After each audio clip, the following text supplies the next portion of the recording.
relevante, né, para o que nós estamos vivendo, para esses tempos, para a vida de cada um de nós. E o tema é esperança eterna. Uma esperança eterna. Essa esperança que, na verdade, eu creio que só aqueles que conseguem olhar para o Senhor conseguem ter. Esperança. É uma palavra bonita, esperança. Se eu falar aqui uma frase, vocês vão continuar. Quer ver? Ó, a esperança... Aí, já está na nossa mente. A esperança é a última que morre. Aí os caras falavam que não pode, que as sogras não podem ter o nome de esperança, né? Não sou eu que falei, é uma brincadeira, porque fala que é a última que morre. Mas é lógico que esses aí são os caras do mundo, né? Não somos nós cristãos. A questão da esperança. A questão da esperança, irmãos. Se você pensar em esperança,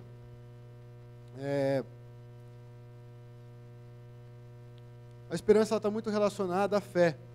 É engraçado porque mais para frente nós vamos falar sobre algumas coisas da fé cristã, mas ela de uma certa forma está relacionada ao crer, ao confiar, ao esperar.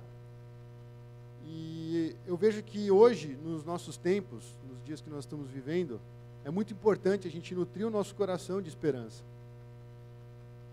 Os dias têm sido difíceis, né? A gente fala brincando da crise, alguns fazem piada, outros realmente estão levando muito a sério, muito mais a sério do que deveriam. Outros, às vezes, até fazem uma associação com, tipo assim, não, eu estou no reino de Deus, eu não estou na crise, né? E assim vai. Mas o fato é que a crise afeta todos nós. Ela afeta o nosso humor, ela afeta o nosso bolso, ela afeta as nossas atividades, os nossos compromissos. E eu não estou falando só dessa crise atual que nós estamos passando, mas sobre crises da nossa vida. Quem aqui nunca passou por crise? Por favor, levanta a mão e me fala. Aí você me dá o remédio aí que você tem, porque normalmente, todo ser humano que eu conheço, ele está envolvido com alguma crise. Será que eu devo mudar de emprego? Será que eu devo casar agora? Será que eu devo viajar para lá ou para cá? Será que eu devo ir para o campo missionário tal? Será que eu devo permanecer aqui? Será que eu devo mudar de casa? Será que eu tenho que comprar um carro novo? Será que eu tenho que calibrar meu pneu e tal? E as crises vão vindo. E a gente vai vivendo numa tensão, numa ansiedade muito grande. E isso aconteceu com alguém muito famoso. Eu vou ler aqui na íntegra. Eu sei que talvez todos tenham lido aí, porque foi um assunto que bombou. Mas todos conhecem o Ricardo Boechat? Não? Sim. Ele é apresentador da Band. Ele tem programa na rádio, ele já foi apresentador de alguns programas. E ele, de repente, ele ficou sabendo que ele estava em depressão. E ele fez um relato, eu queria compartilhar o relato dele, né? Até o Silas Malafaia mandou, né, as condolências ali e tal, eles tiveram um desentendimento, não convém citar aqui no púlpito, se quiser você pode ler na internet, mas eles estavam brigando entre eles lá e o cara falou uma coisa feia para o Silas. Mas aí o Silas, depois do comentário que ele fez sobre depressão, o Silas mandou uma mensagem dizendo para ele assim, né, que o debate das ideias é uma coisa, mas que ele, como pessoa, queria as melhoras do Ricardo. Então ele falou o seguinte, minutos antes de começar o programa de rádio da quarta retrasada, eu simplesmente sofri um colapso, um apagão aqui no estúdio. Nada na minha cabeça fazia sentido, nenhum texto era compreensível. Os pensamentos não fechavam, uma pressão insuportável dava a nítida sensação de que o peito ia explodir. Fiquei completamente desnorteado e achei melhor me refugiar no meu camarim e esperar socorro médico. Quando finalmente minha doce Verusca, imagino que seja a esposa dele, ou pode ser a sogra também, né? Minha doce Verusca me levou ao doutor e eu descrevi o que estava sentindo. E ele foi categórico em dizer que era depressão. Que o estado de pânico, a balbúrdia mental, a insegurança e tudo mais eram sintomas clássicos do surto depressivo. Quem cai num quadro desses perde qualquer condição de continuar ativo, de pensar as coisas mais simples. Aí ele termina falando assim, né? A pessoa morre ficando viva. De repente você não está na situação do Ricardo Boechat aqui, mas você está sentindo essa pressão, essa insegurança, existe uma balbúrdia mental te incomodando. E isso tudo são sintomas que têm aparecido muito na nossa geração.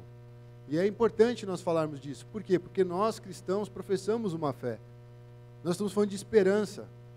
Né? Uma pessoa que vive assim, eu me pergunto qual esperança que ela tem, o que motiva ela a acordar todos os dias, ir para o trabalho dela, vivenciar as coisas que ela vivencia. Ele até mesmo falou, né, que nesse dia ele não iria falar do... Como é que é o nome dos caras lá? Nossa, fugiu. Os políticos, né? Eu não vou falar de impeachment, não vou falar de Renan, não vou falar de Janot, não vou falar de ninguém, não vou falar de crise do dólar, não vou falar nada. Eu vou simplesmente deixar essa mensagem, porque se alguém estiver ouvindo e passar por essa mesma questão, espero poder contribuir de alguma forma. Então, assim, existem dados absurdos com relação à depressão. E, obviamente, eu não vou ser ignorante de falar que se você tem Jesus, você não vai cair em depressão. Nós temos personagens bíblicos. Uma vez, numa pregação na esperança, na frustração, eu não sei se vocês lembram, mas nós falamos de Elias. E Elias estava frustrado, ele estava em depressão. Ele parou o ministério, ele parou a caminhada dele, ele parou de olhar para aquele que tinha chamado ele e começou a olhar para as coisas ao redor. Então, quando nós falamos de esperança, isso se aplica a todo cristão. E a nossa fé, mesmo que ela pode caminhar para uma caverna sombria, ela pode caminhar para um lugar escuro, frio, um lugar de retiro, ainda assim a nossa fé, ela sempre vai apontar para a esperança que tem em Cristo. Amém? Então essa mensagem, ela é parecida com a mensagem de Pedro. No livro de Pedro, ele está escrevendo para encorajar muitos cristãos. E eu vejo que nesse mundo cheio de crises, aflições, altos e baixos do mercado, velocidades de vias reduzidas, né, ciclovias mal planejadas, o estresse existe, né, a gente se encontra problemas, a gente encontra situações difíceis de lidar, incoerentes muitas vezes. E aí eu pergunto, onde há esperança nisso tudo? Como é que esse povo tem caminhado? O que eles têm olhado na frente? Por que é esperança? Obviamente, né, até na Bíblia fala, não é algo que você está vendo, é porque você está esperando isso. Então, se é esperança, é porque você ainda não conseguiu ver, não conseguiu tocar, mas você espera acontecer. Então, eu vejo que nós, cristãos, nós temos uma resposta para esse mundo que está desesperado, está desesperançoso. Nós, cristãos, temos essa resposta. Mas a nossa linha precisa se alinhar com isso, com as palavras de Deus, para nós podermos ter esperança. Muitos, abandonando a esperança, eles largam sua caminhada, deixam a deriva. Muitas vezes até pendem para o outro lado, né? Agora eu vou curtir tudo que eu não curti, porque até aqui eu fiz desse jeito, achei que estava certo, Deus não está me ouvindo direito, Deus está longe, Deus não ouve minha necessidade, então eu vou por esse caminho. Perdeu a esperança. E eu não sei se eu compartilhei, acho que numa das células, né? E foi uma coisa que me marcou muito, assim, na época do seminário, porque nós gostamos de fazer muitas piadas, né? Às vezes a gente sente e fala até besteira, até demais. Mas lá eles estavam compartilhando assim, se você não fosse um cristão, onde você estaria, né? Aí o pessoal começou a brincar, um falou que ia fazer churrasco a vida inteira, cerveja, pagodão, não sei o quê. O outro até falou que queria ser ator de filme pornográfico. O outro falou que ia viajar o mundo inteiro, não ia querer saber de nada, nem de família. E o que aquilo lá estava dizendo, né? Algo que está no coração dessas pessoas. Isso que é interessante. E quando chegou na minha vez, eu fui chato, lógico. Depois você, Alberto, o que você faria se não fosse cristão? Cara, eu acho que eu ia me matar, porque não ia ter esperança. O que eu ia fazer? Se eu não tenho a vida eterna, se eu não tenho um propósito de vida, se eu não tenho alguém para me dar suporte, para que vale a pena ficar vivo? Para que vale a pena continuar lutando? Mas eu tenho Cristo, e é Ele que me dá essa perspectiva de vida. Até acabou a conversa, né? Todo mundo ficou triste. Falou, vamos orar, gente. Brincadeira. Mas foi uma coisa que eu pensei realmente, porque começou a me incomodar. Porque eu falei, não tem sentido você viver uma vida que não abraça um projeto, que não abraça uma causa maior, que não olha além dessa circunstância. Eu não sei se vocês sabem, mas existe uma categorização dentro da teologia ou da fé cristã sobre 3 virtudes. Ou então, tem um outro jeito de falar, né? Atitudes fundamentais da vida cristã. Vocês sabem quais são essas 3 virtudes? 1 Coríntios 13, lá no finalzinho. Fé, esperança e o amor. Cara, isso aí é uma coisa que a gente carrega na nossa bagagem. Fé, esperança e amor. Aí eu fiquei pensando, né? Se você for fazer uma tatuagem, por exemplo, você quer simbolizar a fé, o que você vai fazer? Um avestruz? Não, né? Avestruz não significa fé, né? O que você vai fazer? Um escudo? Do André Valadão?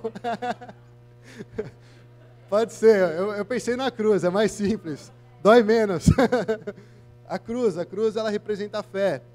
Aí você fala de amor, obviamente, né? Os apaixonados, o coraçãozinho, né? Faz o gol lá. E a esperança? Que símbolo que ela tem?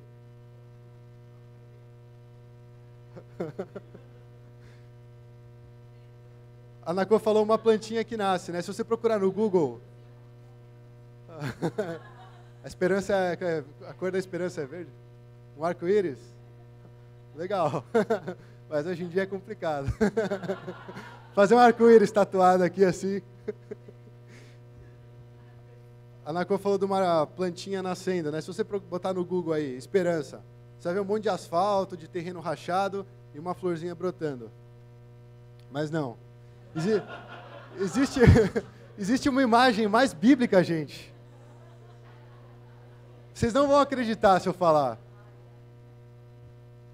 Vocês não sabem o símbolo? Eu vou falar aí, vocês não se impressionem.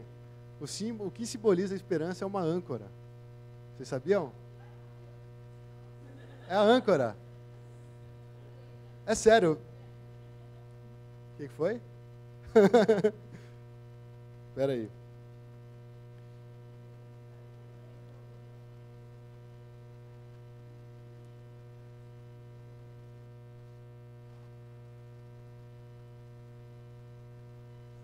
Espera aí, só um segundo. Não estou respondendo mensagem não, tá, gente?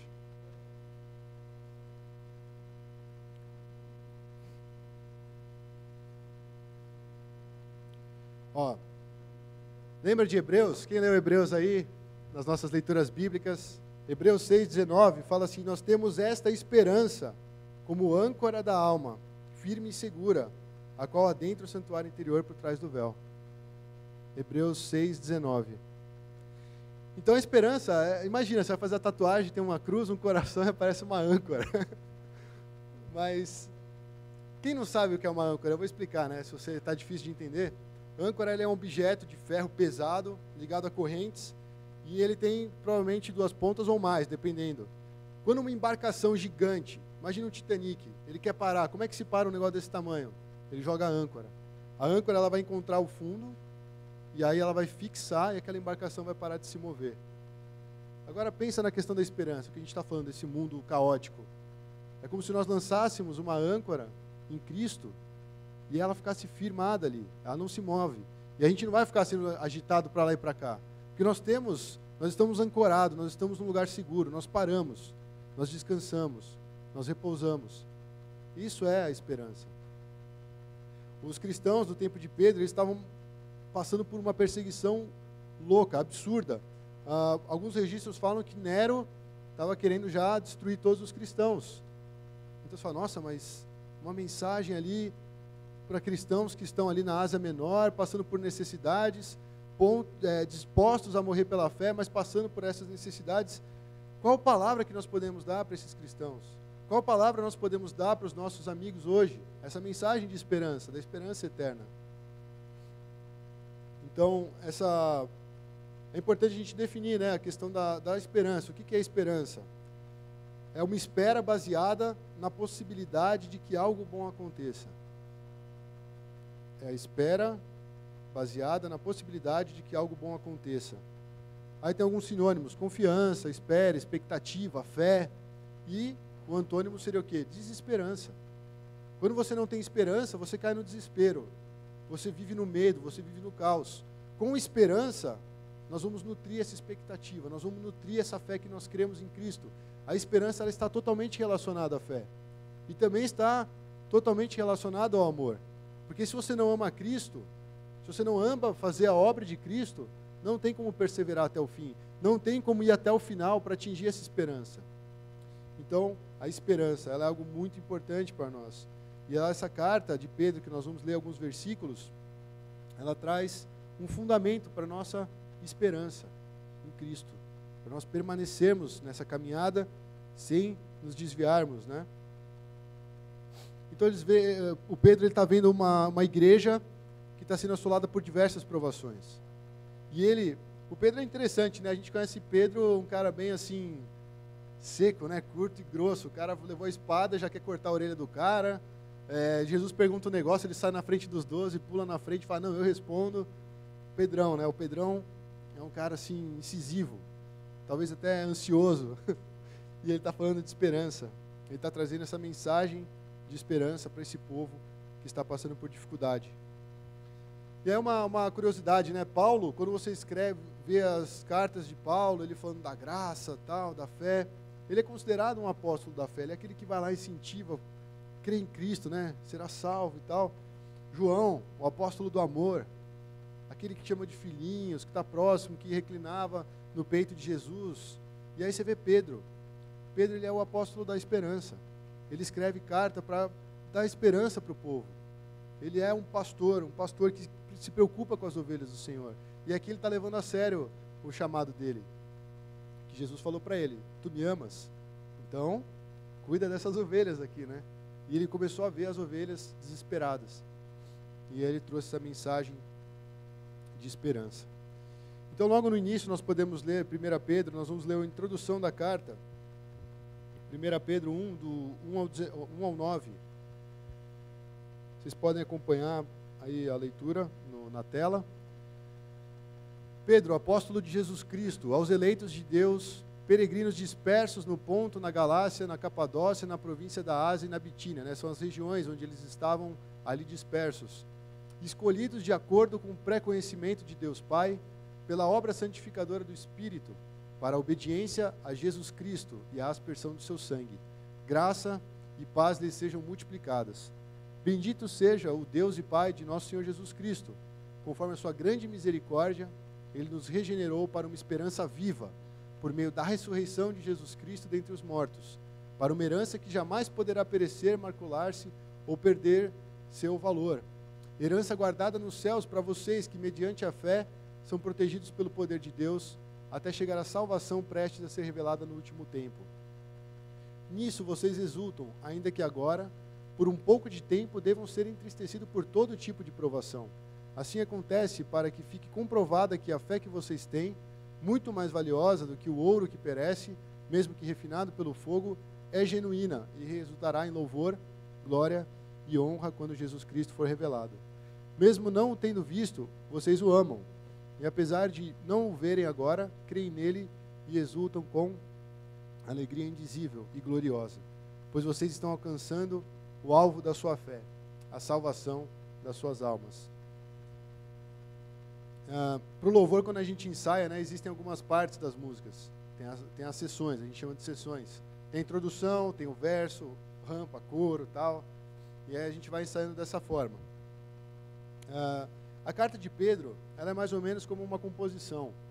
Né? A introdução, ela começa a trazer um interesse para aquele que está ouvindo a música. Né? O que será que essa música vai falar? E tem um tecladinho fazendo fundo, né? E vai entrando os pratos e tal. E você vai se sentindo atraído para começar a ouvir aquela canção. Aí depois no verso, ele vem com a mensagem que você tem que prestar atenção. Então é mais ou menos essa a ideia da carta de Pedro. Porque Pedro, eu não sei porquê, mas é interessante que todo comentário que você vai ler de Pedro fala que essa carta de 1 Pedro, ela foi escrita num grego perfeito. Assim, a forma dela, a questão literária mesmo, a maneira como ele escreveu é um grego excelente. Né? E Pedro era um cara iletrado, lógico, ele teve ajuda ali dos companheiros dele, né? Do Silvano e tal. O Marcos estava com ele, mas de qualquer forma, 1 Pedro é uma carta produzida de uma forma bela. Mas aqui que eu estou falando é da questão do conteúdo. Ele começa falando aos eleitos de Deus. E ele fala que esses eleitos de Deus são peregrinos. Então o que isso tem a ver com a gente? Ele fala que nós fomos escolhidos e eleitos de acordo com a presciência de Deus Pai, pela santificação do Espírito Santo, para a obediência. Então ele já começa a carta falando assim, estou escrevendo para vocês que vocês são eleitos, apesar de vocês serem peregrinos, apesar de vocês estarem andando errante, sem um caminho muito certo, mas vocês são eleitos segundo já a presciência de Deus Pai. Deus Pai já tinha escolhido cada um dos cristãos. O Deus Pai já tinha olhado para cada um de nós e falado, eu estou te escolhendo, eu estou te chamando. Né? E ele fala assim, mesmo nós sendo peregrinos nessa terra. Eles estavam, obviamente, sendo peregrinos fisicamente, né? Talvez esses refugiados aí sírios que estão no mundo todo, eles talvez sintam um pouco o que Pedro queria consolar nesses cristãos. Eles estavam sentindo essa mesma coisa. E ele fala assim, vocês foram eleitos pela santificação do Espírito. O Espírito Santo está nos santificando para confirmar essa eleição. E isso aqui tem um fim, é obediência. Nós fomos chamados para a obediência. Então ele começa a carta falando para um povo que está perseguido, já falando sobre obediência. Por que ele está falando isso? Por que ele está introduzindo isso? E eu penso que quando há o sofrimento, que nós vamos trabalhar um pouquinho nessa carta, o coração do homem, ele tende à rebeldia. O coração do homem tende a pegar as rédeas da mão de Deus e falar, pode deixar que daqui eu conduzo. O Senhor está fazendo tudo errado, é melhor deixar na minha mão que eu sei o que eu estou fazendo. Então ele já incentiva aqueles eleitos, que mesmo dispersos, ele acorda, fala assim, gente, vocês foram chamados pela santificação do Espírito para a obediência e aspersão do sangue de Cristo. Então eu creio que essa introdução, por mais que ela seja simples, breve, ela já nos fala muitas coisas. Ela nos fala de obediência. E nós estamos falando de esperança. E eles falam, como é que eu vou viver até concretizar essa tal esperança? Obedecendo a palavra de Deus. É algo assim, eu sei, nós ouvimos isso todos os domingos, obedecer a palavra de Deus. Mas uma vez eu discuti com a minha irmã mais velha sobre a questão da obediência, né? Porque talvez ela me ache um pouco legalista, né? Ou religioso demais. Mas eu falei, se Deus mandou na Bíblia, Ele mandou, acabou. Eu não tenho problema. Se eu tenho um problema, por exemplo, sei lá, com a Karen, com o Caleb, Deus manda, vai lá e perdoa. Vai lá e se reconcilia com o seu irmão. Eu posso lutar, eu posso desbravejar, mas eu sei que eu tenho que cumprir aquela palavra. E algo fica martelando no meu coração. Enquanto eu não chego e falo, Caleb, me perdoa aí, vamos nos acertar, né? Eu tenho essa predisposição. Assim, eu tento, né? Muitas vezes é contrariado, lógico, porque a natureza do homem, ela quer fazer do jeito dela. Ela fala, não, eu vou me dobrar, o cara lá fez tudo errado, eu vou chegar e me humilhar e tal. Mas eu entendo a questão da obediência, eu não sei vocês, mas a obediência, ela é super importante na nossa caminhada cristã. É impossível nós adentrarmos nesse véu, por esse véu, né, que Cristo já libertou esse caminho, entrar e continuar desobediente. Porque a desobediência, ela está associada ao pecado. A obediência, ela está associada à santidade. Nós vamos ver isso mais para frente. E aí ele continua falando que o Senhor nos regenerou, né? Ele mudou a nossa vida, ele meio que é como uma regeneração, é igual quando você corta o rabo da lagartixa lá, o bichinho sai andando, daqui a pouco quando você vê, ela está com o rabo de novo. Só que isso, cara, ele regenerou. Então Deus nos regenerou, ou seja, Ele nos fez voltar à obra principal, antes da queda, aquela condição de que agora nós podemos andar em comunhão com o Senhor. Mesmo que o pecado esteja em nós, nós fomos regenerados. E aí ele fala para o quê? Para uma viva esperança. E essa viva esperança que nós temos que carregar no nosso coração, irmãos, ela só é possível por conta da ressurreição de Cristo. Nós já falamos sobre andar tendo em vista o Cristo ressurreto. E isso é o que vai motivar a nossa esperança. É isso que vai nos dar força para continuar. Um exemplo de desesperança, muito simples, para você entender o peso da questão da esperança, que ele fala que é uma viva esperança. Quando você estava assistindo Brasil e Alemanha, você viu um gol, 2 gols, 3 gols, daqui a pouco acabou a esperança. Você foi jogar videogame, foi jantar, foi dormir. Porque você fala, acabou a esperança, não tem condições. 5, 6, 7, agora eu vou desligar a TV. Então isso é desesperança. Quando você desiste, quando você jogou a toalha. Quando você... Não é quando aposenta, né? Porque senão parece que é invalidado, mas quando você realmente desiste de continuar lutando. E aqui ele está falando, nós fomos regenerados para uma viva esperança, por meio dessa ressurreição, para uma herança eterna. Então a nossa esperança, por mais que você tenha esperança aí de construir sua carreira, de ter um emprego bom, de ter uma esposa legal, um marido legal, né, no caso das mulheres, a nossa esperança maior não é relacionada a essa vida, mas a essa herança eterna. E ele fala que nessa herança eterna nós exultamos. Aí eu fui pesquisar, o que significa exultar, né? Porque eu sei que é alguma coisa relacionada à alegria, mas ele fala que exultar é você experimentar uma grande alegria. É como se você estivesse alegre com a sua alegria, tipo, você está muito mais alegre, muito mais feliz do que você poderia estar. Então nós exultamos por conta dessa herança eterna. E ele fala, só que apesar que nesse tempo nós necessariamente passaremos por pequenas provações. As provações não vão abandonar a nossa vida. Você pode sair daqui radiante de fé e de esperança. Você pode sair aqui no Pamplona 988 e se deparar com alguma coisa que seja uma provação na sua vida. Alguém te atropela, você cai no chão, cai o celular, já é 2.000 que vai embora, né? E assim vai. As provações, elas vão vindo na nossa vida. Então, nós não estamos livres, né, desse tipo de provação. Por isso que ele falou, é necessário que vocês sejam aí provados, ainda que por um pouco de tempo. Mas isso tem um objetivo, é para comprovar a nossa fé.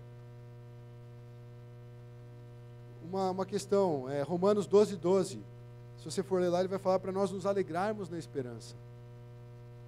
Se ele fala para nós nos alegrarmos na esperança, é porque provavelmente a tendência é nós ficarmos entediados de tanto esperar.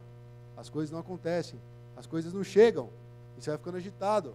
Mas aí, Paulo, né, em Romanos, fala, se alegre na esperança. Qual esperança? Essa herança eterna. Nós temos um lugar que está nos aguardando, irmãos. É difícil nós termos essa noção hoje em dia. A gente vai vivendo um dia após o outro, uma necessidade após a outra, uma ansiedade atrás da outra, e a gente perde de vista essa herança eterna. E esse é o maior bem do cristão. É por isso que nós esperamos, é por isso que nós temos esperança, é por isso que nós lutamos pela fé. E aí você vê Pedro falando isso para os cristãos que estavam sendo perseguidos, que de repente, no mesmo caso que os hebreus estavam perdendo suas casas, estavam sendo cerrados ao meio. Eu conversei com o pastor, eu falei, nossa, eu estava lendo Pedro, é difícil, como é que eu vou aplicar isso para a igreja, né? Porque ninguém sofre assim. Não tem ninguém aí que está enfermo na cama, não consegue comer, não consegue beber, né? Nós já tivemos pessoas assim no nosso meio. Mas a mensagem seria direcionada para uma pessoa. Eu falei, como é que, para a comunidade, nós vamos falar isso? E a conclusão que eu chego é que os sofrimentos hoje são talvez em níveis diferentes. As necessidades são diferentes. As posições são diferentes. Naquela época eles estavam sendo realmente caçados, não é nem perseguidos, eles estavam sendo caçados. Mas hoje nós não temos esse problema, a gente não sofre fisicamente aqui no Brasil ou em São Paulo essa questão. Então, como você, estudante do Mackenzie, profissional, formado, recém-formado e tal, vai ler essa carta e vai falar, isso tem a ver comigo.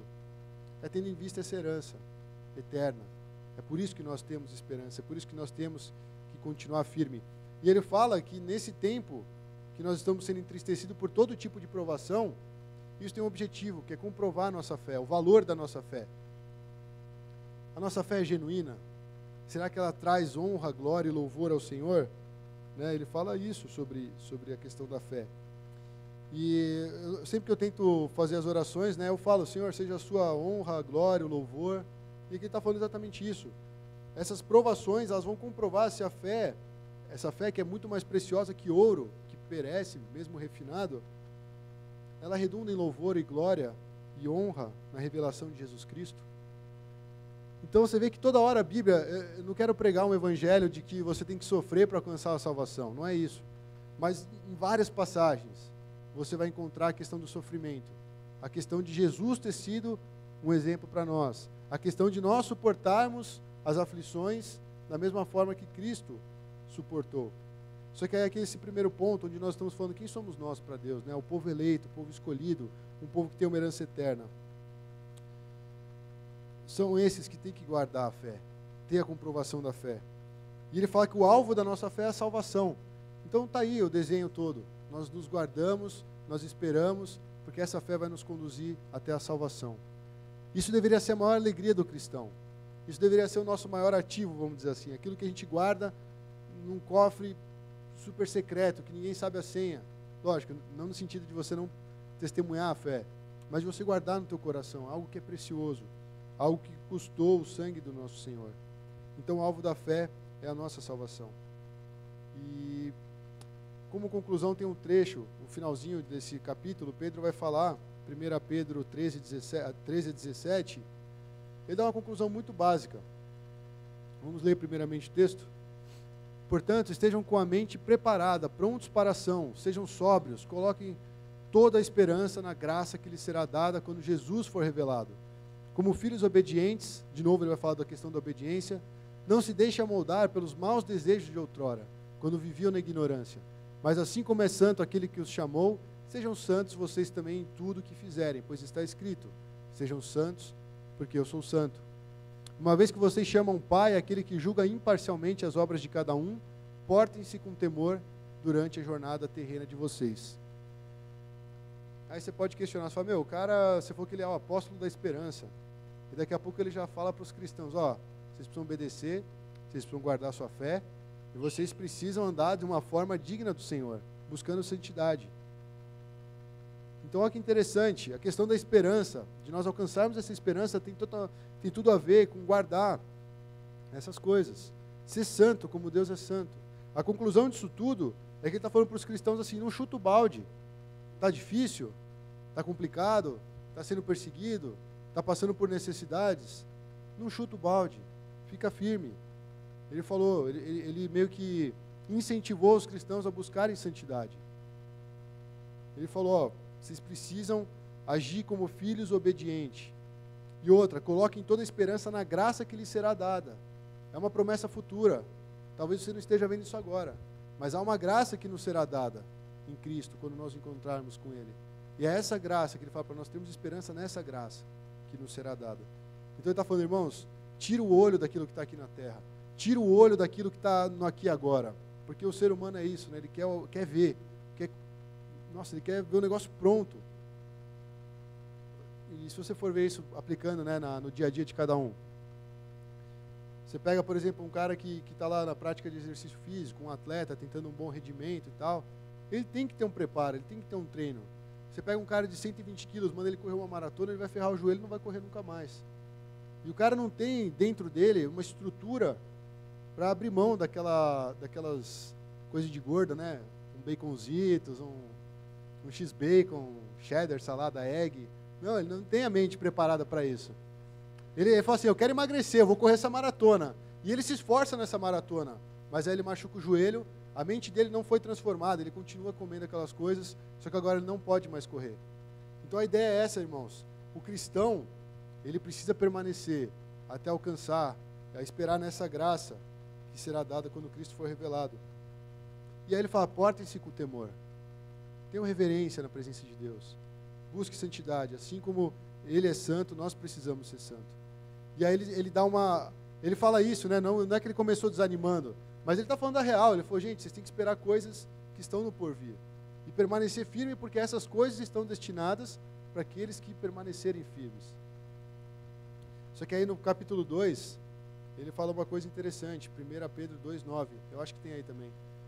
Ele fala, vocês, porém, são geração eleita, sacerdócio real, nação santa, povo exclusivo de Deus, para anunciar as grandezas daquele que os chamou das trevas para a sua maravilhosa luz. Então agora ele enche a bola dos cristãos, né? Vocês são nação eleita, vocês são sacerdócio real, vocês são uma nação santa, um povo exclusivo de Deus. Mas ele não está querendo só elogiar nós, cristãos, encher a bola de cada um. Mas ele fala assim, para que tudo isso? Para que a gente possa anunciar a grandeza de Deus.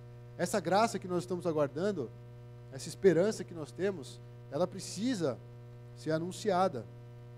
Nós precisamos chegar para as pessoas. Eu vi ontem, né, no comeback, foi muito legal, muitas partes do evento, né? Tem coisas que, lógico, precisam melhorar, né? De organização, de estilo de música e tal. Mas, cara, depois que fizeram a pregação e pediram para levantar a mão, eu com aquele colete rosa lá, né? Eu fiquei separado num cantinho e eu vi uma senhora levantando a mão. E, na verdade, vi várias pessoas levantando a mão, aceitando aquela mensagem, confirmando, né, a questão da pregação, o apelo que tinha sido feito. E aí eu virei para aquela senhora e falei assim, o que a senhora sentiu depois que você ouviu essa mensagem, né? Ela falou assim, não era nem para eu estar aqui, eu não ia sair de casa hoje.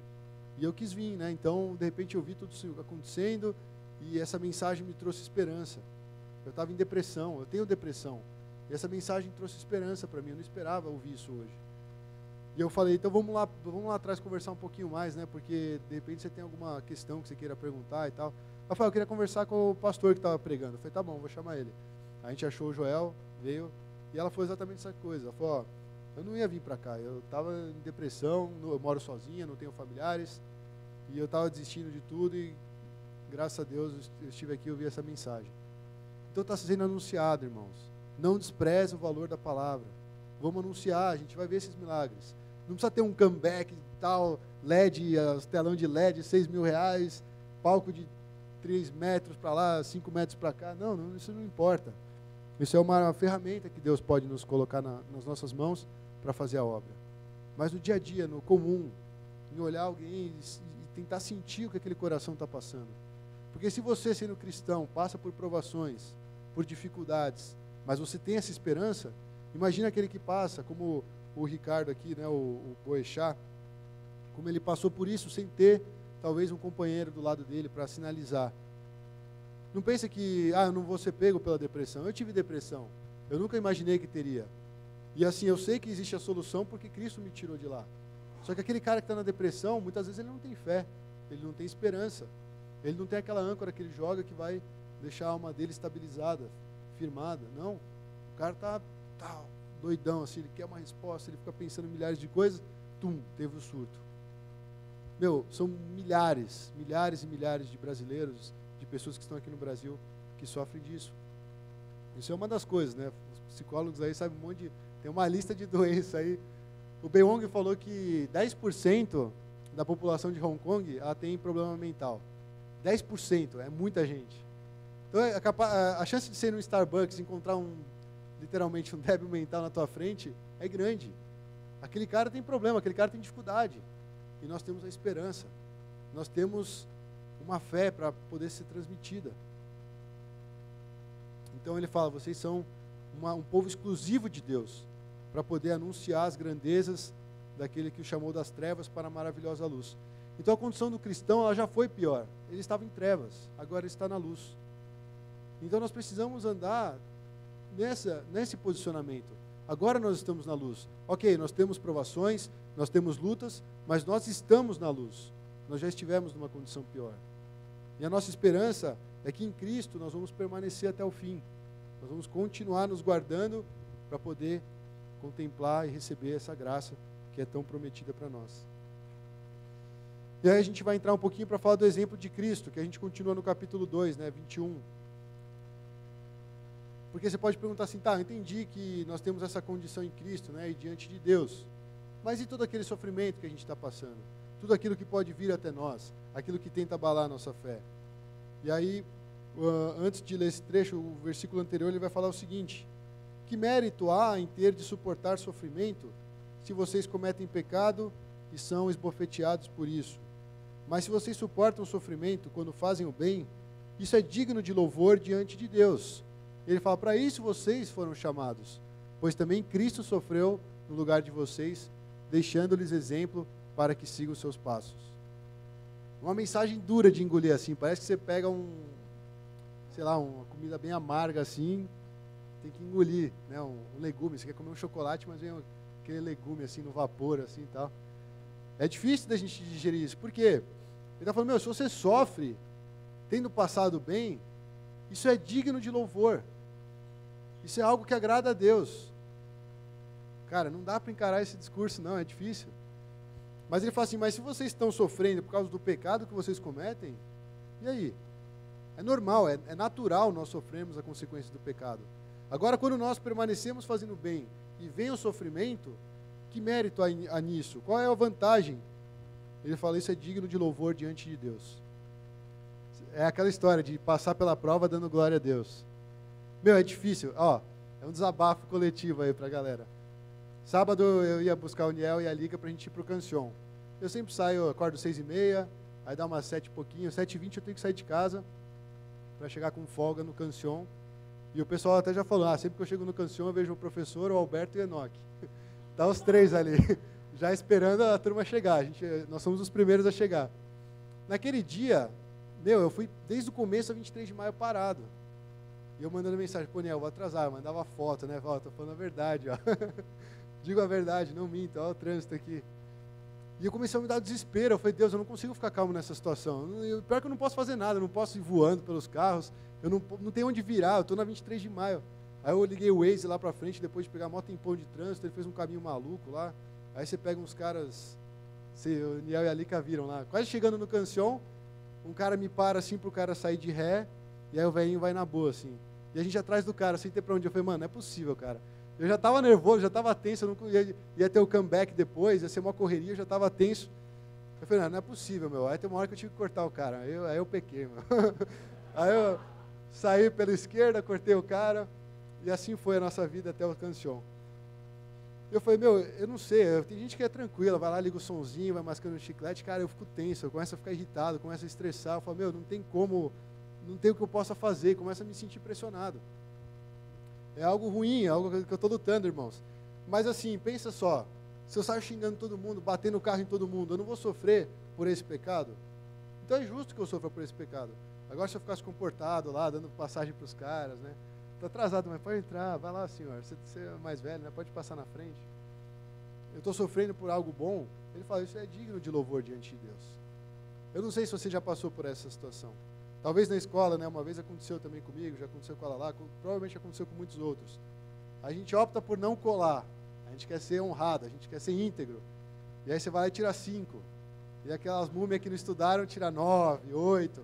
Só não tiram 10, porque não pode dar brecha, né, que estão colando. Então eles dão uma disfarçada, erram um negocinho aqui.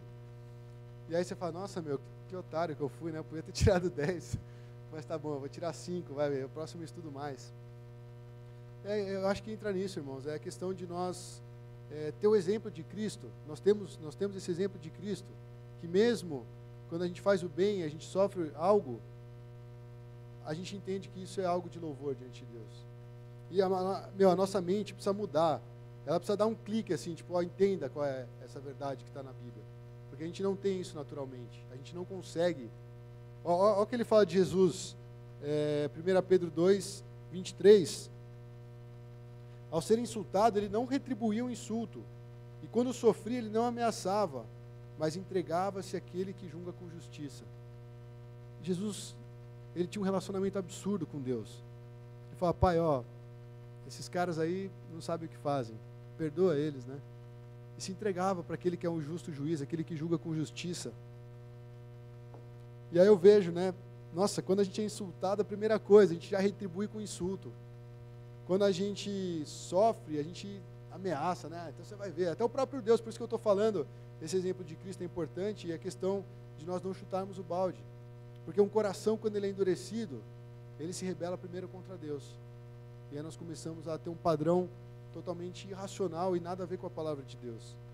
Mas se nós guardamos esse exemplo de Cristo, a gente entende, ó, quando eu sou insultado, eu posso ficar quieto, eu posso aceitar o dano, eu posso não carregar comigo, porque eu entrego para aquele que carregou meu pecado.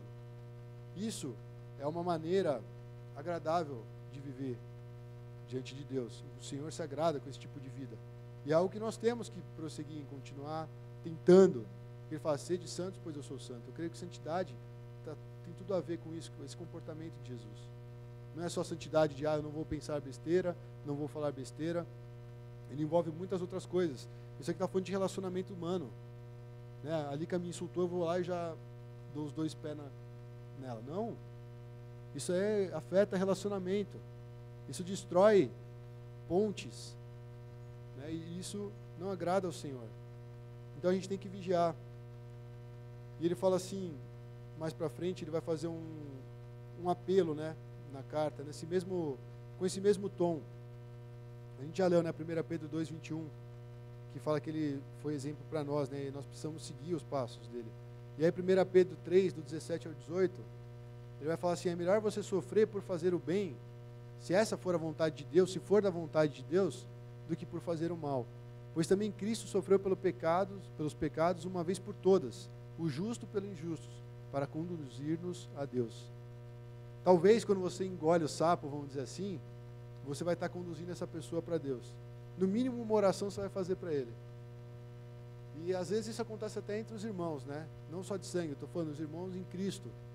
Eu sempre compartilhei como é que foi difícil o tempo no sertão, não por conta dos trabalhos que a gente realizava, por causa dos bêbados que chegavam lá causando no culto e tal, mas por causa da equipe. E aí tinha hora que era joelho no chão e orar pelos caras, assim, o cara falava um negócio e já queria retrucar. Você fala, o cara é minha equipe, a gente está testemunhando de Cristo aqui nessa cidade, se a gente ficar brigando, quebrando o pau toda hora, que testemunho que a gente vai dar? Então tem hora que na igreja nós precisamos ter essa mesma atitude. Não é só fora, com o cara que é malvado, que odeia crente, com o ateu e tal. Não. Até mesmo dentro do corpo de Cristo. O justo pelo injusto, foi uma troca. Aquele que não tinha pecado, ele morreu pelos pecadores, para nos conduzir a Deus. E aí 1 Pedro 4, do 1 ao 2, ele também continua essa questão do sofrimento, né? Portanto, uma vez que Cristo sofreu corporalmente, armem-se também do mesmo pensamento. Pois aquele que sofreu em seu corpo rompeu com o pecado, para que no tempo que lhe resta, não viva mais para satisfazer os maus desejos humanos, mas sim para fazer a vontade de Deus. O objetivo da nossa vida não é satisfazer desejos humanos, mas satisfazer e cumprir a vontade de Deus. E ele fala sobre o sofrimento no corpo. Por que talvez Pedro usou essa linguagem? Porque senão a gente pode idealizar essa palavra. Ah, sofrimento não, irmão. Aqueles pensamentos que te seguem, aquela pressão no seu trabalho. Não, ele fala sofrimento no corpo, sofrimento físico. Tem hora que você, de repente, sofre algo que você sente no seu estômago, você sente sua cabeça doer. Ele está falando de sofrimento físico, também de perseguição, obviamente, mas ele está falando que esse nível de sofrimento é em todas as áreas. Não só algo utópico, não só algo ideológico, mas algo que muitas vezes está relacionado com o sofrimento do nosso corpo. Ele falou, então tenha o pensamento em Cristo, que também sofreu dessa forma, né, para nos conduzir a Deus e para viver de uma outra forma, uma forma que agrada a Deus. Então o exemplo de Cristo é esse exemplo da maneira como nós devemos nos comportar, enquanto essa esperança eterna, ela não se concretiza. Agora a gente vai ler 1 Pedro 4, do 7 ao 11, dando continuidade nessa ideia, mas ele traz um encorajamento para a igreja. Ele está falando lá para os cristãos que estão sendo perseguidos, vocês são eleitos, vocês têm que ser obedientes, ser santos porque Deus é santo, e guardar essa fé, testemunhar dessa fé. E aí ele fala assim, se vocês estão sofrendo por praticarem o bem, fiquem tranquilos, Cristo também passou por isso, que Ele seja o exemplo de vocês. E agora ele vai falar o seguinte, o fim de todas as coisas está próximo, portanto sejam criteriosos e sóbrios, dediquem-se à oração, sobretudo amem-se sinceramente uns aos outros, porque o amor perdoa muitíssimos pecados. Sejam mutuamente hospitaleiros sem reclamação. Cada um exerça o dom que recebeu para servir aos outros, administrando fielmente a graça de Deus em suas múltiplas formas. Se alguém fala, faça como quem transmite a palavra de Deus. Se alguém serve, faça com a força que Deus provê, de forma que em todas as coisas Deus seja glorificado mediante Jesus Cristo, a quem seja a glória e o poder para todo sempre. Amém. É um encorajamento que ele está dando para os cristãos. E esse encorajamento é para nós também. Ele fala, o fim está próximo. Quem aqui vive pensando, um dia isso tudo vai acabar, amanhã talvez, semana que vem? Não, a gente não pensa. Semana que vem nós já sabemos que nós vamos ir para tal lugar, que nós vamos comer em tal restaurante, que nós queremos estar fazendo isso ou aquilo. A gente já planejou a semana. Mas eu pergunto, quantos vivem nessa urgência? Porque a nossa esperança, ela está apontando para um fim que é próximo. Deus não vai virar a ampulheta, né? Ampulheta, eu ia falar ampola. Deus não vai virar a ampulheta de novo. Ela já está escorrendo. A hora que acabar, cair o último grãozinho, as coisas vão acontecer. Da forma de Deus, da forma que a palavra de Deus está falando. Esses dias também numa célula a gente estava falando sobre o fim dos tempos. Vários sinais, várias evidências, muitas coisas que têm acontecido ao redor do mundo, inclusive com relação ao comportamento da humanidade, aponta que uma hora ou outra vai ficar insustentável. E é a hora de Cristo voltar. Mas Ele vai chamar essa igreja separada, esse povo exclusivo, esse sacerdócio real, nação santa. E ele fala, o fim está próximo. Ele fala assim, então vamos ter critérios, estejamos acordados, despertos, né? Não fique, ele fala, vamos ficar sóbrio. Um bêbado, ele não é sóbrio, ele é bêbado. Vocês viram Enoque na peça lá, ele estava bêbado. Ele não conseguia se equilibrar nas próprias pernas. Se o cristão anda dessa forma, como é que ele vai chegar até o fim para conseguir obter essa esperança? Cambaleando, né, caindo para os lados, vivendo de uma forma que não agrada a Deus. Não vai alcançar a esperança, irmãos. E aí, não sou eu que estou querendo botar empecilhos para entrar no reino de Deus, mas existe o padrão de Deus. Ele fala, vamos ser criteriosos, vamos ser sóbrios. E ele fala, dediquem-se à oração. Como é que está o nosso tempo de oração com Deus? O seu tempo com Deus?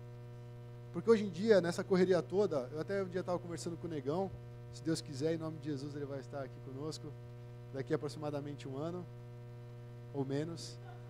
Tem que ter esperança, gente. Se ele tivesse aqui, já não seria esperança, você já está vendo o cara aqui, você vai até enjoar dele e falar, mano, esse cara aqui de novo cantando, né, tocando. Igual com o Dilei, no começo era novidade, ele fala, o Dilei de novo. O Dilei falou que ia embora por causa disso.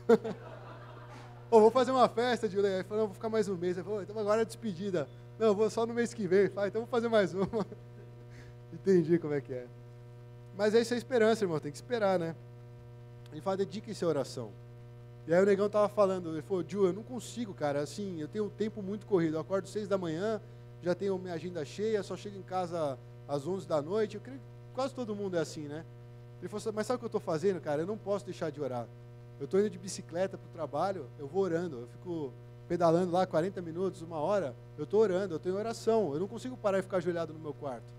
Mas no tempo que eu posso, eu estou colocando minha vida em oração, e eu estou orando por você, estou orando pela igreja, estou orando pela minha família e tal. É um exemplo. Eu falei, negão, você está sendo um exemplo para mim, cara, porque às vezes a gente fica só naquilo, não estou conseguindo orar, não estou conseguindo orar, orar isso, orar aquilo, talvez eu tenha que ler um livro, talvez tenha que ir numa palestra, talvez eu tenha que ser ministrado, talvez eu tenha que deixar de ser cara de pau. E a gente não faz nada, a gente não ora, a gente só fica pensando nos como é que vai fazer. Então, orar. Reserva um tempo com Deus. Não sei se é no banho, não sei se é fazendo barba. Vocês não têm barba, né? Só eu, o Jason, o Milton. Está limitado, o Dilei está aparecendo agora. Mas nós temos, irmãos, que separar um tempo para orar. Quando ele fala, sejam criteriosos, o que é ser criterioso? Você vai escolher um time de futebol, quem que você vai pegar? Só os pernas de pau, os caras acima do peso, os veião? Não, você vai pegar os caras que nem o Marcelo ali, né? O cara joga o jogo inteiro, aí já virou o jogo, ele continua correndo, vai mais um jogo, continua correndo, a gente já está morto, o cara continua correndo. Você vai selecionar esse tipo de cara. Não vai selecionar eu, Dilei, Daniel. Sejam criteriosos. Então, quando você tiver a opção, eu posso ficar no meu smartphone, vendo no Facebook, ou eu posso entrar num tempo de oração. Sabe, parece que é ridículo a gente falar do smartphone, eu falo smartbook, né? Mas esses dias eu fiquei pensando, eu estava na minha folga, né, segunda-feira, e eu fiquei mó tempão assim no celular, vendo notícia, vendo Facebook e tal. Aí depois, eu não sei se estava esperando para ir para o almoço, eu não sei o que era, eu sei que eu perdi muito tempo no celular. Aí eu desliguei o celular e falei, mano, por que eu fiquei no celular e não fiquei orando? A igreja precisa de oração, os membros precisam de oração. Tem gente que está lutando lá enquanto eu estou aqui na folga, né, segunda-feira, folga merecida, mas tem gente que está lutando ali. Então, por que eu não estou orando por eles? Por que eu estou olhando um monte de porcaria que nem sei o que eu li mais? Então ele fala, sejam criteriosos. Mas a gente vai aceitando as coisas. É legal ter um smartphone, não tem problema. Vai dirigindo lá. Ontem a gente viu um cara, né, voltando para casa, o cara parece que tinha um olho só, que ele estava tão perto, assim, não sei se ele estava falando, se estava lendo, e dirigindo, e o cara ia para cá e para lá, mano. Eu falei, né, essa é aprovação também, né? Tava dando desespero, o cara colado assim com o smartphone na cara. Então, assim, não é proibido, é bênção, é legal, serve para se comunicar, mas sejam criteriosos. O tempo que fica com isso aqui. Antigamente, os pregadores da década de 50 e 60 metiam pau na televisão. Né? Eles falavam muito sobre a televisão, a imagem da besta. Algumas igrejas até começaram a proibir a televisão. Mas se você for pensar na questão da televisão, ela separou momentos familiares. Momentos em que você poderia almoçar, jantar com a sua família, conversar como estavam, virou um pretexto. Agora é a hora do meu programa. E vou almoçar assistindo TV. Meu pai, ele vai comer, mano, ele liga o Chaves, cara. Parece que toda hora que vai comer tem o Chaves passando. Eu falo, que isso? Deve estar gravado, não é possível, né? E aí eu falo, pai, desliga isso aí, vamos conversar, né? Faz tempo que a gente não se vê, deixa o Chaves rolando lá. Mas virou um hábito. E hoje em dia o nosso hábito é o celular. A gente está falando, eu sei, eu também faço isso, eu não estou apontando, vocês fazem isso. Eu faço também. Minha mãe está perguntando um negócio, eu estou lá aqui assim. Não, mas eu estou falando com o pastor. Não, agora estou falando com o líder de louvor, estou falando do meu trabalho, ministério. Mas tem uma pessoa aqui olhando para mim, querendo conversar. Então, sejam criteriosos. Separem um tempo para oração. E é engraçado que do assunto do sofrimento, que a gente acabou de falar do exemplo de Cristo, de sofrer praticando bem, ele passa por um negócio que parece que não tem nada a ver. Ele fala sobre servir, e servir a comunidade cristã. Vocês perceberam isso quando ele falou? Ele começa a falar de, assim, é como se fosse uma receita para a gente aprender a viver aqui na Terra. Ele está falando, mesmo em meio aos sofrimentos, mesmo em meio às dificuldades, você tem o próximo para servir. Ele fala, sirva, administre bem essa graça de Deus que foi concedida. Você tem um serviço, irmão. Eu tenho um serviço, nós temos papéis para ser cumpridos. Imagina o cara que está sofrendo lá e fala, não, Deus, está difícil, cara, eu vou ficar deitado aqui na minha cama. Pedro está falando, cara, levanta, vai servir a comunidade. Sabe, se você tem força, que você sirva com essa força. Se o seu dom é de falar, que fale conforme a palavra de Deus. Ele vai incentivando os irmãos nesse contexto de serviço e adoração cristã. Ele está falando, não seja inativo no meio da perseguição. Não fica encolhidinho no seu cobertor. Sabe, vai pela fé, vai conviver. Ele fala assim, ó, seja hospitaleiro, né, sem reclamações. Imagina, o cara recebe o cara em casa, nossa, esse cara aí senta, encosta a cadeira na parede. Aí vem aqui, pisa no chão e suja tudo. Você está sendo hospitaleiro pra caramba. O cara, se soubesse do que você está falando, nem ia querer voltar na tua casa. Mas ele começa a dar esse exemplo de serviço. E eu estava lendo, parece que destoa. Lembra que eu falei da questão da música, né? Começa com introdução, verso, rampa, coro. Aí tem uma parte que chama ponte, que é assim, você fala assim, o que é a ponte? É a parte que não tem nada a ver com a música. Você está cantando um negócio, daqui a pouco a ponte entra e fala outro negócio, fala, nem parece a mesma música. E aí Pedro fez isso aqui. Ele encaixa no contexto de sofrimento, no contexto de eleição, o fato de nós servirmos uns aos outros, como se isso fosse algo que nos ajudasse a ter a esperança. Então isso é interessante a gente perceber, porque isso não pode passar batido, né? Mesmo em meio à perseguição, manter viva a esperança é servir o próximo. Tanto dentro da igreja quanto fora, é servir.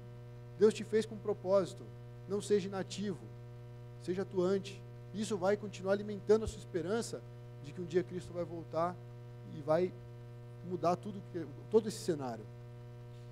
Um dia eu estava pensando sobre a eternidade, né? Eu falei assim, cara, eu não vou chorar no céu, nem de alegria, né? Não vai ter lágrima, não vai ter nada, não vai ter tristeza.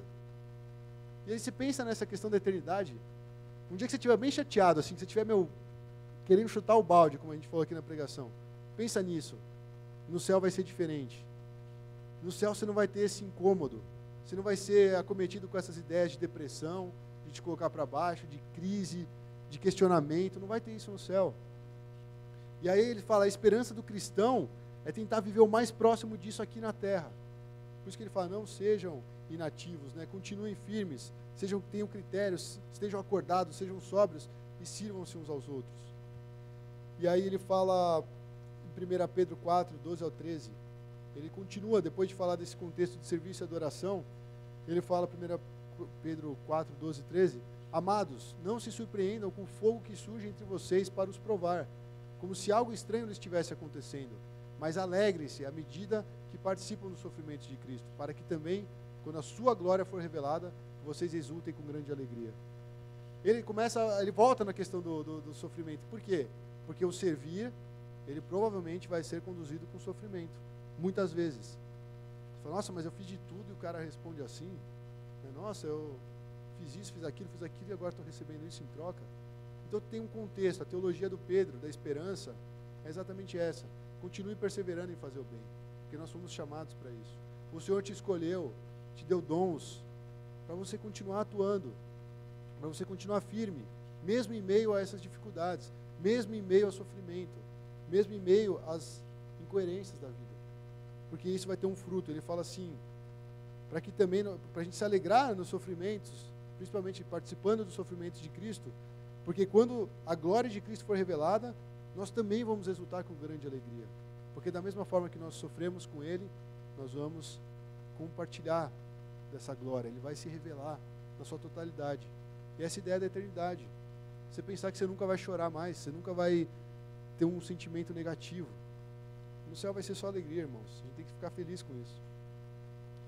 E aí o Spurgeon, né, dentro dessa questão do servir, e dessa questão do sofrimento, eu peguei uma frase dele que eu acho que tem tudo a ver. Ele fala assim, ó, quando Deus diz, faça isso, é praticamente como uma instrução para sermos felizes, ou pelo menos fazermos aquilo que no devido tempo levará à felicidade.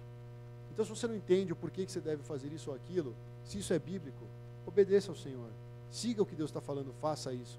Porque o objetivo de Deus, Ele quer nos conduzir para a felicidade. Quando você se humilhando e indo pedir perdão para aquele cara que te ofendeu, vai te trazer alegria. A princípio não traz, mas você fica livre daquele sentimento. Você vive a liberdade de Cristo quando você perdoa alguém. Quando você abandona um pecado, consegue dizer não a esse pecado, isso te traz satisfação. Muito maior do que se você estivesse cometendo o pecado, que também aparentemente vai trazer uma satisfação. Então, sempre que Deus diz, faça isso, vamos praticar, vamos ser obedientes, e a gente vai colher o fruto que é essa alegria. E isso também, mesmo que a gente não colhe agora, a gente sabe que é algo lá para frente. Pessoas que abriram mão de fazer coisas que estavam propostas para ser bem-sucedido, abriram mão, não viram aqui a recompensa. Mas um dia, quando estiverem diante do Senhor, vão ver essa recompensa.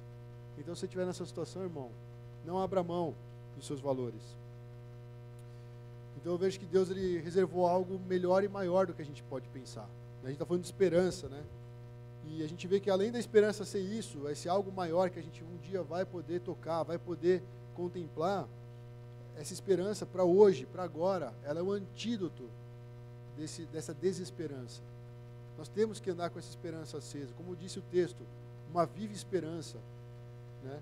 Ela que vai nos dar força para superar toda e qualquer dificuldade.